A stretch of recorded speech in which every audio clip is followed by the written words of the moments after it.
välkomna till Friendship and Joy med mig Karin. Idag tänkte jag ta det här på svenska. Så ni får faktiskt stå ut med att det är textat. Just joking. Hello and welcome to Friendship and Joy with me, Karin. I am here now in my knitting room and I have a few things I wanted to show you today. So before we begin, I'd just like to say a big congratulations to our daughter who married her high school sweetheart. The wedding was absolutely wonderful. It was lovely.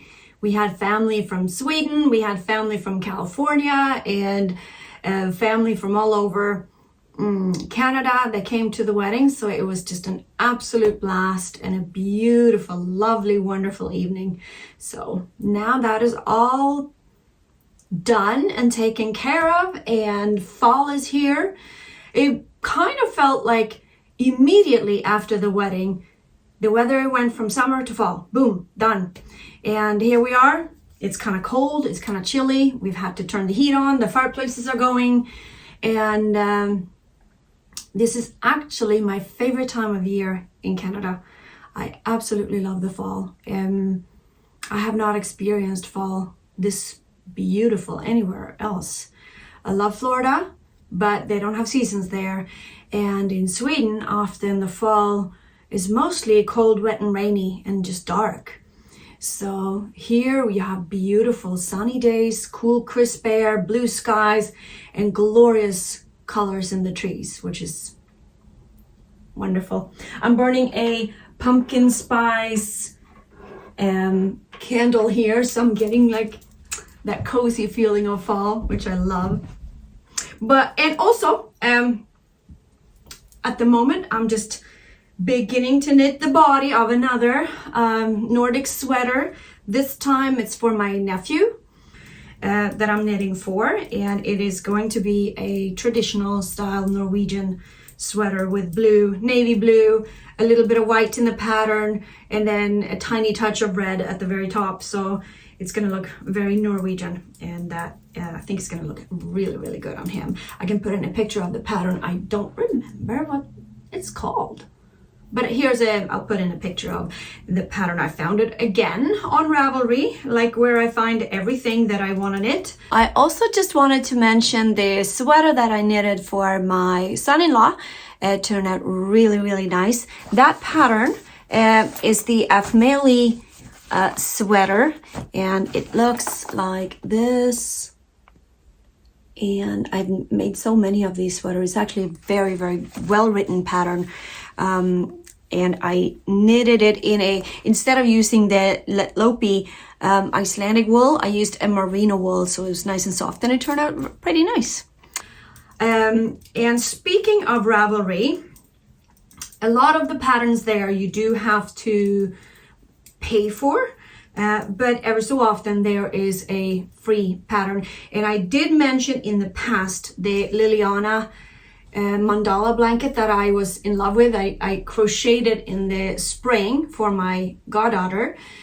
I reused that pattern to create something completely different. I just started off that the very center part of that mandala is just a round plate about this big, and I crocheted the first 10 rounds of that little plate, and then I crocheted corners onto that little circle and did a couple of rows to square it off, if you will, and made myself pot holders. I did two, and they turned out really cute. I'm gonna come close to see. So this is the round part that I was talking about that came to about you see this green outer round here, and then the pink last two rounds I squared off with corners. When you make a corner, you basically knit about 4 or 5 stitches in the same stitch, chain 2, and then 4 or 5 more in the same stitch, and that has then created a corner here. And then I continued and I did 4 corners, and then I did another round around, and then I made the back in a solid color And then I crochet those together, and voila, you made yourself some pot holders. I think pot holders are they're fun, they're quick, and they're easy to make.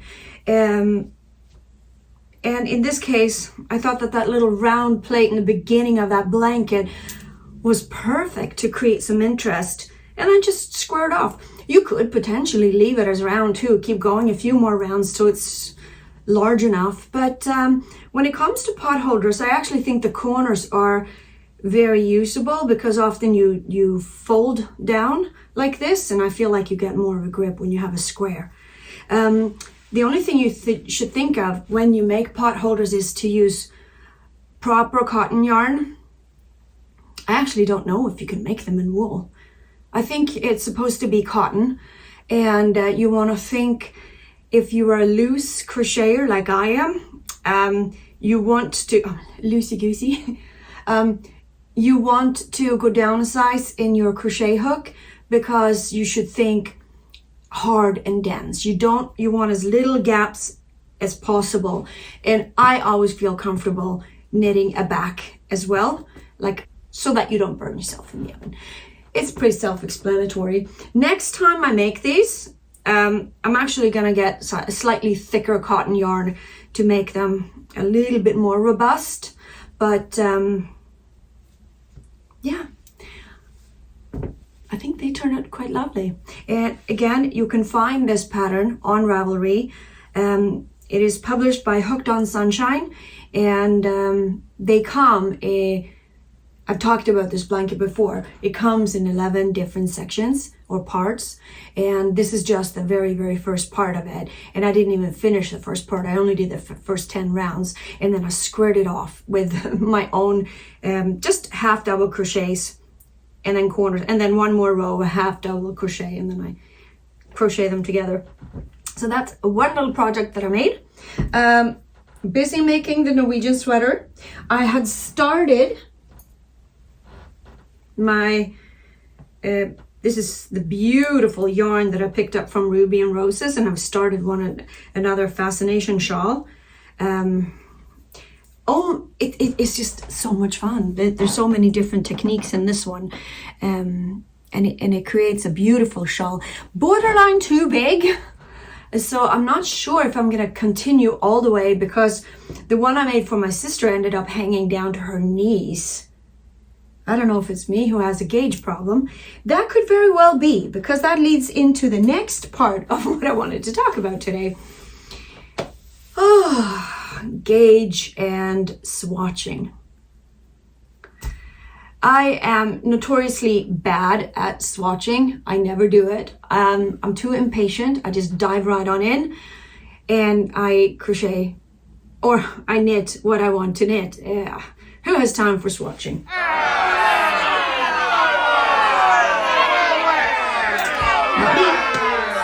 So, perfect example of when I should have swatched was when I knitted. You have seen this sweater vest before. I've worn it in many episodes. Yes, so this is the Ivy League vest by Uni Jang, and it looks like this. And I fell in love with that vest when I saw it, and I knitted it a few years ago with the proper yarn and everything. This is knit in Harrisvale Highland wool yarn, and I knitted it in a size large, because usually I find that I don't like when things are too tight on me. So I knitted it in a large, and it turned out to be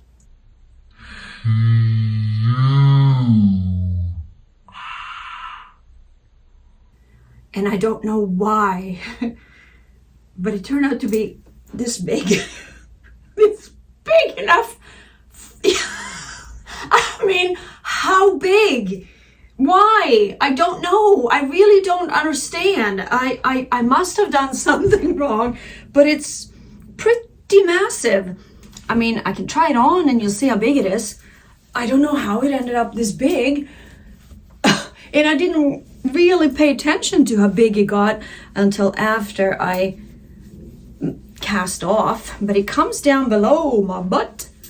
I mean, for a little sweater vest, it turned out to be pretty huge. I still had enough yarn to make myself another one, which I did. In this time I knitted it in a size small, and that turned out perfect actually. That's the right size. So that turned out much better. And I love the pattern so very much. I have worn this one quite often. I just really like the way this turned out. So I had a lot of fun with this one. And then I decided I wanted to make another one in this design, or this style of sweater vest, but give myself a break from all this kind of long repeats of farrell knitting that you see here, like this one particularly.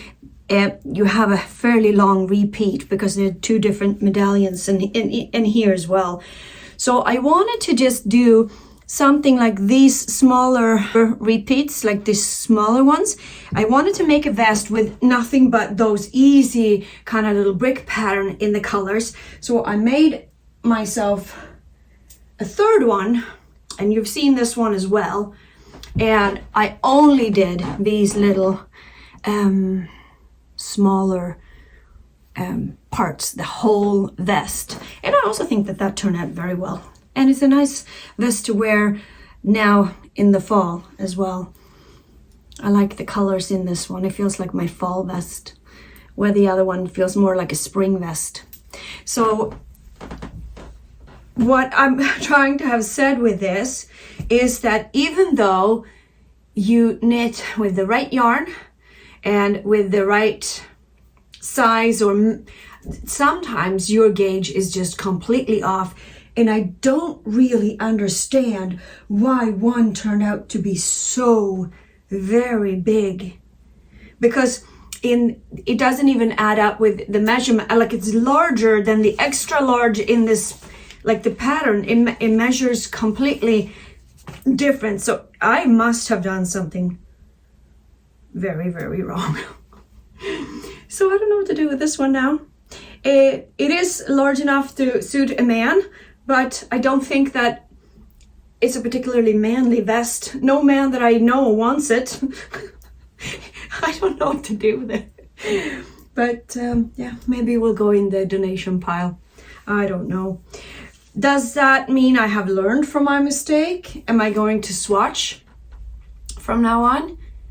No, I don't think so. What I have learned is that I am a fairly loose knitter and a fairly loose crocheter, because this sweater too, I also knitted it in a large and it turned out to be almost too large. So even though I might be a large in regular clothing when I go shopping, from now on I'm going to knit in medium because it seems to be working out better for me.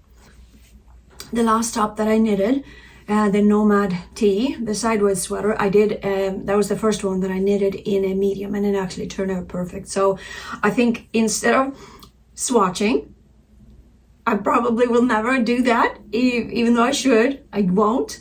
So I'll just from now on knit my garments in size medium and see if that turns into like something that suits me. So with that said, I had nothing else today to really talk about. Make some pot holders and give away for Christmas. It's a great idea. These are already been gifted to someone. I'm not going to say who, but I can tell you these will definitely not be the last ones. Crochet more of these because they're so much fun. This whole blanket was a hoot and a half. It was so much fun to crochet. So this gives you a little taste just of what the whole blanket is like to crochet. So I can definitely recommend make some pot holders. All right, until next time, take care. Bye.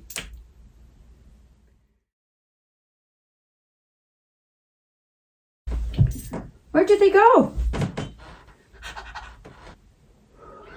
Cheers. I forgot what I was gonna say. Well, oh God,